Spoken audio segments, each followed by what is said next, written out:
Bismillahirrahmanirrahim. Assalamualaikum warahmatullahi wabarakatuh. Waalaikumsalam warahmatullahi wabarakatuh. Selamat siang semuanya. Kami dari kelompok 11 mata kuliah keterampilan dasar konseling yang beranggotakan Sri Rahayu, Tirta Alif, Trinovitasari, dan Trisna Sukaina akan mempresentasikan tentang penilaian dalam konseling, tindak lanjut, dan mengakhiri konseling. Sebelumnya, kami akan membagi 2 sesi untuk tanya jawab, di mana sesi pertama terdapat 3 penanya, dan sesi kedua terdapat 3 penanya. Untuk materi pertama akan disampaikan oleh Trinovitasari.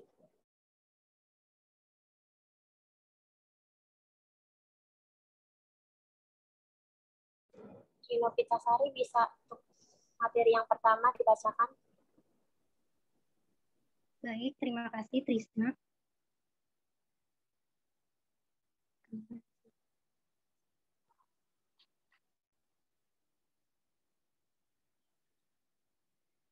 Penilaian dalam konseling.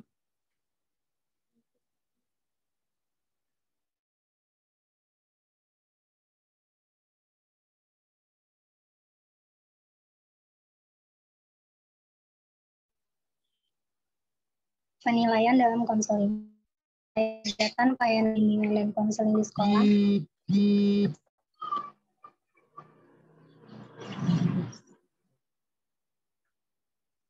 adalah segala usaha.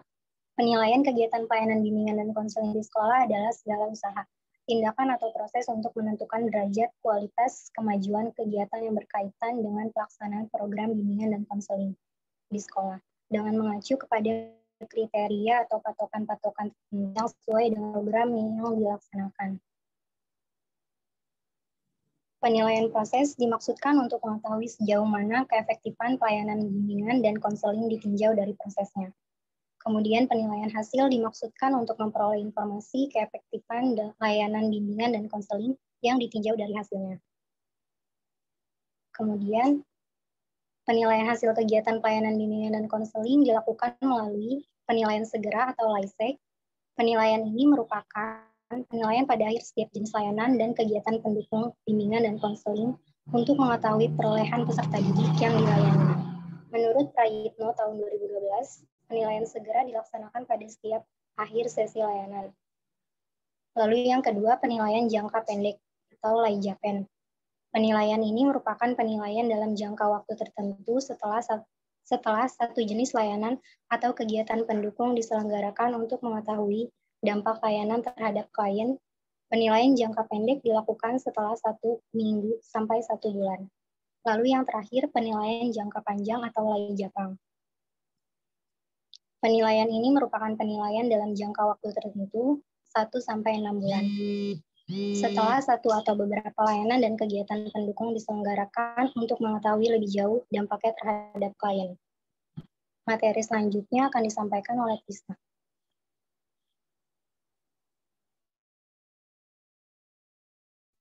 Itu di next ya. Lalu ada tindak lanjut. Tindak lanjut yakni kegiatan yang dilakukan untuk menindaklanjuti hasil pelaksanaan kegiatan layanan bimbingan dan konseling atau program bimbingan dan konseling yang diberikan. Kemudian, menurut Taufik dan Yeni Karneli pada tahun 2012, tindak lanjut adalah tindak lanjut konseling hendaklah didasarkan dari hasil penilaian penyelenggaraan konseling. Lalu hasil penilaian tersebut ada kemungkinan berkenaan dengan 4 hal. Di antaranya, yang pertama itu konseling telah dapat berjalan dengan baik dan telah menghasilkan keputusan yang sesuai. Lalu yang kedua, akhir pembicaraan konseling diketahui bahwa masalah yang dialami klien bukan bidang keahlian konselor. Lalu yang ketiga, ada masalah klien adalah bukan wewenang konselor seperti masalah pidana. Lalu yang terakhir ada apabila klien enggan untuk melaksanakan keputusan konseling tanpa batas waktu yang jelas. Materi selanjutnya akan dibacakan oleh Sri Rahayu.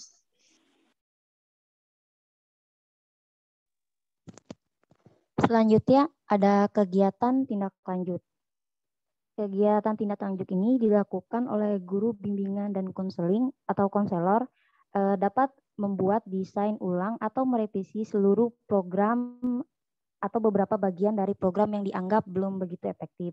Jika hasil evaluasi baik, tindak lanjut dapat dilakukan dalam bentuk pengembangan atau peningkatan program dengan target yang lebih tinggi dan kompleks. Lalu tujuan tindak lanjut, memperbaiki hal-hal yang masih lemah, kurang tepat, atau kurang relevan dengan tujuan yang akan dicapai pengembangannya. Program dengan menambah atau merubah beberapa hal yang dapat meningkatkan kualitas pelayanan atau efektivitas program. Next. Selanjutnya ada mengakhiri proses konseling. Mengakhiri proses konseling adalah salah satu tahapan konseling di mana konselor harus melakukan konseling. Pada sisi tersebut, konsultasikan kepada klien untuk meninggalkan konseling. Konseling tidak selalu berakhir menyenangkan. Konseling yang efektif adalah konseling yang membuka kemungkinan pengembangan bagi diri klien. Tujuan mengakhiri proses konseling menurut Paujan, Hidayat, dan Ramli tahun 2006. Yang pertama ada memiliki peta kognitif perjalanan konseling. Yang kedua, mencapai pemahaman antara konselor dan konseli. Yang ketiga, mengkomunikasikan keperluan penyesuaian konseli terhadap pengambilan tanggung jawab sesuai konseling. Yang terakhir, memelihara persepsi pantas konseli tentang penerimaan dan pemahaman konselor. Materi selanjutnya akan disampaikan oleh Trino Pitasari.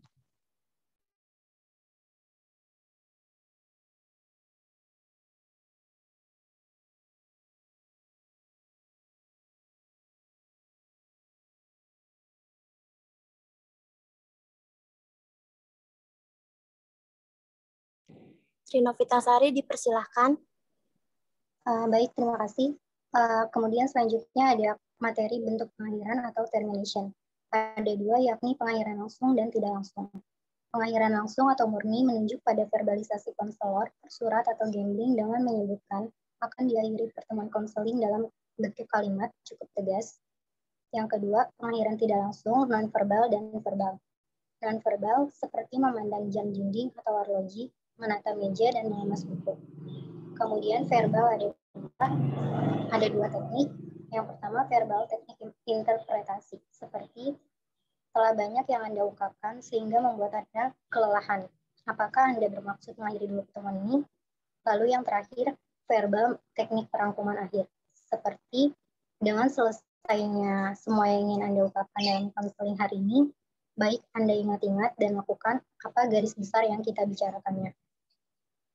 Kemudian cara pengakhiran ini dapat dilakukan dengan cara misalnya konselor merapikan alat-alat yang telah digunakan, membicarakan tugas-tugas yang hendak dilakukan sebelum pertemuan yang akan datang, serta dapat menunjukkan pembatasan waktu atau time limit konseling yang telah disepakati pada awal pertemuan. Baik, untuk selanjutnya akan saya kembalikan kepada Trisna selaku moderator. Baik, tadi presentasi dari kelompok kami. Sekarang kami buka sesi pertama, tanya jawab, yang ada 3 penanya. Terima kasih.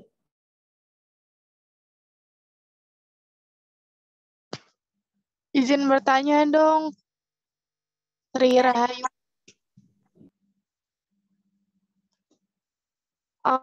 Proses mengakhiri konseling kan ada 2, langsung dan tidak langsung. Boleh nggak kasih contoh dari masing-masing pengakhiran tersebut? Iya, ditampung dulu ya. Terima kasih. Sama-sama.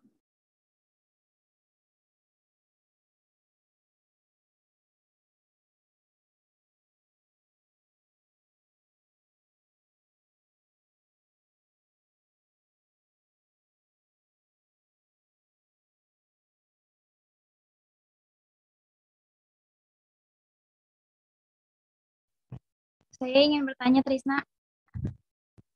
Iya, Diva. Tadi pada kegiatan tindak lanjut dapat dilakukan dalam bentuk pengembangan atau peningkatan program dengan target yang lebih tinggi dan kompleks. Yang saya ingin tanyakan contohnya itu seperti apa? Terima kasih. Iya. Tampung dulu ya. Iya, Trisna.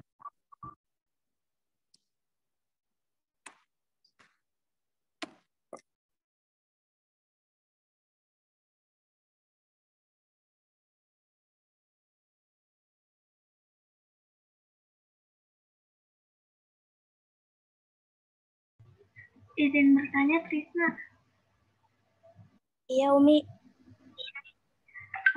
Hal apa saja yang biasanya harus diperbaiki untuk mengembangkan program dengan menambah atau merubah beberapa hal yang dapat meningkatkan kualitas pelayanan atau efektivitas program?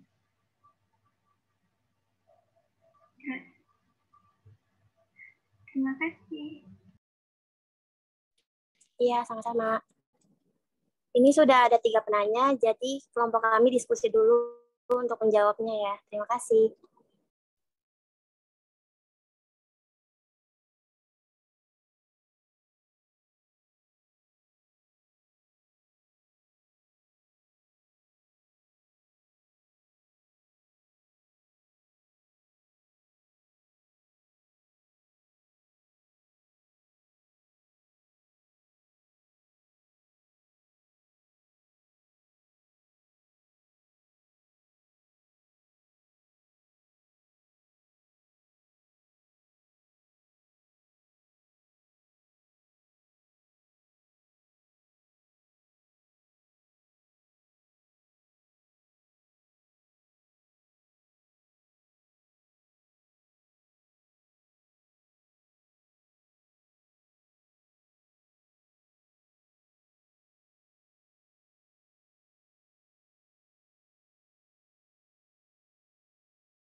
Izin menjawab pertanyaan Pak Reza.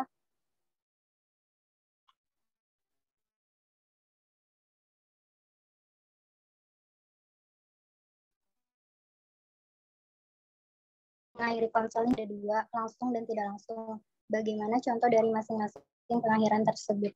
Benar nggak, Reza?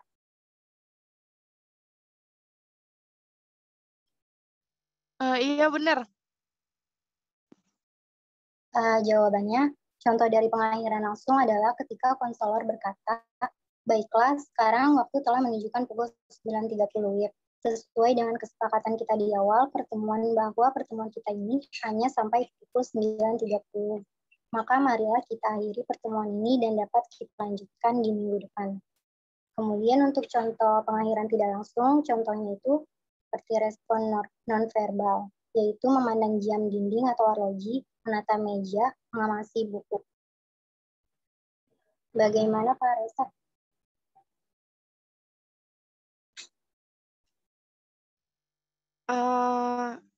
Cukup bisa dipahami. Terima kasih. Sama-sama.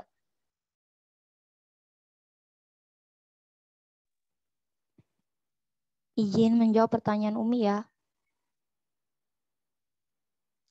Pertanyaan Umi, hal apa saja yang biasanya harus diperbaiki untuk mengembangkan program dengan menambah atau merubah beberapa hal yang dapat meningkatkan kualitas pelayanan atau efektivitas program? Benar nggak, Mi? Iya benar. Oke. Jawabannya adalah untuk mengetahui hasil dari pelayanan efektif atau tidak, guru BK atau konselor perlu melakukan adanya evaluasi. Hasil evaluasi ini merupakan bagian dari kegiatan tindak lanjut dengan tujuan memperbaiki atau mengembangkan yang mungkin dari segi program itu maupun pelayanan masih kurang efektif. Untuk itu, evaluasi diperlukan sebagai acuan pengembangan kualitas pelayanan program-program BK agar lebih efektif. Gimana, Mi? Bisa dipahami? Bisa, ayo. Terima kasih. Makasih, Umi. Baik, izin menjawab pertanyaan dari Diva. Diva itu mempertanyakan pada kegiatan tindak lanjut dapat dilakukan dalam bentuk pengembangan atau peningkatan program dengan target yang lebih tinggi dan kompleks. Yang ingin saya tanyakan contohnya itu seperti apa? Betul tidak, Diva? Betul. Jadi, guru bimbingan dan konseling atau konselor dapat membuat desain ulang atau merevisi seluruh program atau beberapa bagian dari program yang dianggap belum efektif. Jika hasil evaluasi baik, tindak lanjut dapat dilakukan dalam bentuk pengembangan atau peningkatan program dengan target yang lebih tinggi dan kompleks. Bisa dimengerti, Diva? Bisa. Terima kasih. Iya.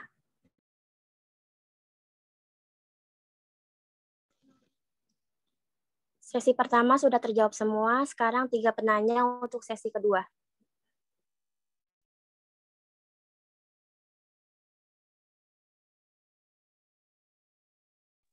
Izin bertanya, Trisna. Aku Yang ingin saya tanyakan pada bagian slide tindak lanjut di poin ketiga, yaitu terdapat masalah klien buka wewenang konselor seperti tindak pidana, maksudnya itu seperti apa ya? Itu yang ingin saya tanyakan. Terima kasih, Trisna. Iya, sama-sama.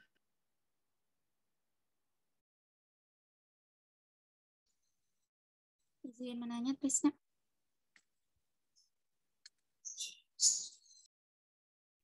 Iya, Nisa. Tadi kan dalam pembahasan tujuan mengakhiri proses konseling menurut Fauzan, Hidayah, dan Ramli dijelaskan beberapa poin yang salah satunya menyebutkan peta kognitif. Pertanyaan saya, bisa tolong sebutkan apa saja yang termaksud ke dalam bagian peta kognitif keterampilan dasar konseling? Terima kasih.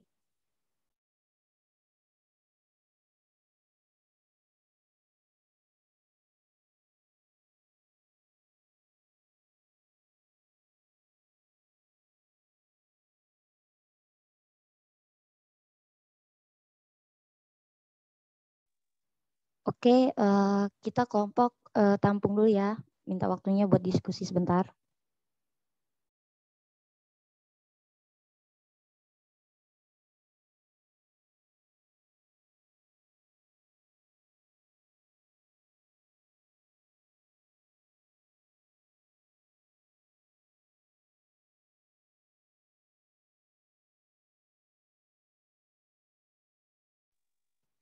Izin menjawab untuk pertanyaan Aulia.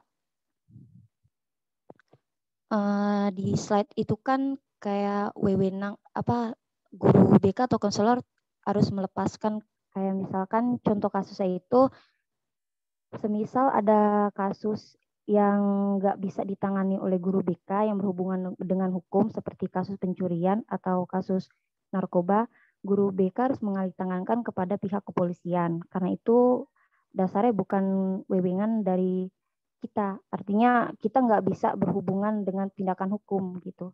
Bisa dimengerti, Aul? Oke, berarti itu maksudnya ya, Ayu. Makasih, Ayu, atas jawabannya. Ya. Ya.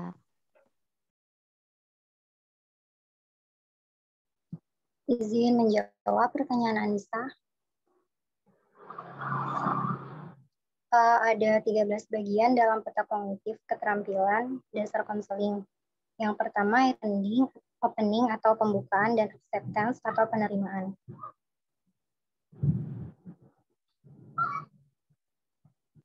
Bagian selanjutnya, restatement atau pengulangan, keterampilan konselor untuk menyatakan kembali pernyataan klien yang dianggap penting. Selanjutnya, reflection of feeling atau pemantulan perasaan, keterampilan untuk memantulkan perasaan atau sikap yang terkandung di balik kenyataan klien. Selanjutnya, clarification dan paraphrasing. Untuk clarification, itu keterampilan untuk mengungkapkan kembali si pernyataan klien dengan menggunakan kata-kata baru dan segar. Paraphrasing untuk keterampilan menggunakan kata-kata dalam menyatakan kembali esensi dari ucapan-ucapan klien. Selanjutnya, structuring atau pembatasan. Teknik ini digunakan konselor untuk memberi batas atau pembatasan dalam proses konseling. Selanjutnya, leading dan silence. Leading atau pengarahan, keterampilan untuk mengarahkan pembicaraan klien dari satu hal ke hal yang lain secara langsung dan menggunakan kalimat tanya. Lalu untuk silent, keterampilan untuk menciptakan suasana hening. Selanjutnya, reassurance atau penguatan dan dukungan. Keterampilan untuk memberikan dukungan atau penguatan terhadap pernyataan positif klien. Selanjutnya, rejection atau penolakan. Keterampilan untuk konselor melarang klien melakukan perilaku dan lain sebagainya yang mungkin dapat membahayakan dan merugikan dirinya dan orang lain. Lalu untuk advice, keterampilan dalam pemberian saran atau nasihat. Selanjutnya, konfrontasi. Keterampilan untuk konselor menunjukkan adanya kesenjangan. Selanjutnya, interpretasi atau penafsiran. Keterampilan untuk tingkah laku klien ditafsirkan atau diduga dan dimengerti dengan dikomunikasikan pada klien. Selanjutnya, summary atau ringkasan atau kesimpulan. Ada pula yang terakhir termination atau pengakhiran, di mana keterampilan ini digunakan untuk konselor mengakhiri komunikasi konseling, baik untuk dilanjutkan pada pertemuan selanjutnya atau konseling benar-benar diakhiri. Bagaimana, Nisa? Ya, sudah cukup, Novita. Terima kasih. Sama-sama. Izin menjawab untuk pertanyaan Pia tentang pengertian Laisek, Laijapen, Laijapang dalam konteks bimbingan dan konseling. Betul, Pia?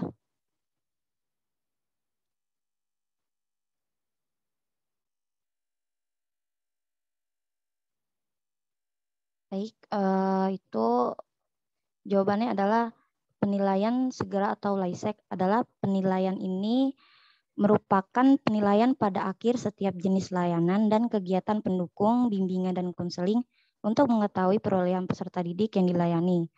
Selanjutnya ada penilaian jangka pendek atau Laijapen.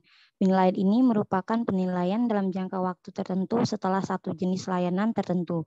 Jangka waktu setelah penilaian tersebut adalah 1 minggu sampai 1 bulan. Selanjutnya ada penilaian jangka panjang atau Laijapang. Penilaian ini merupakan penilaian dalam jangka waktu tertentu 1-6 bulan setelah satu atau beberapa layanan dan kegiatan pendukung diselenggarakan untuk mengetahui lebih jauh dampaknya terhadap klien.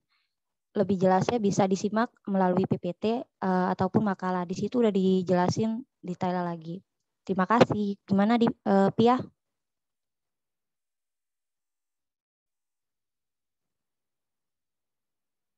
Sesi pertama dan sesi kedua sudah selesai. Mungkin cukup itu saja. Terima kasih sebelumnya dari kelompok 11. Wassalamualaikum warahmatullahi wabarakatuh. Waalaikumsalam warahmatullahi wabarakatuh.